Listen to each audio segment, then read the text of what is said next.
यशवंश, कुठे पडलं तू? कुठं? मी फाटीची बोललो. काय झालं? कुठे लागलं बाळाला? पाय मोडला. पाय मोडला तुझा? मग दवाखान्यात जायचं डॉक्टरांकडं? नको. का रे? भीती वाटते. भीती वाटते? कशाची? त्या डॉक्टरची. का? काय करतात डॉक्टर? मग इंजेक्शन देते. होय. मग जायचं डॉक्टरांकडे? नको.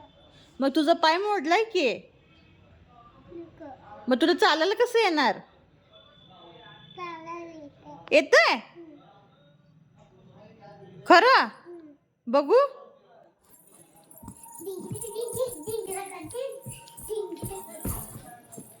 अरे चालायला येते की, मग पाय नाही मोडला तुझा? बघू. नाही मोडला? खोटं बोलत होता तू?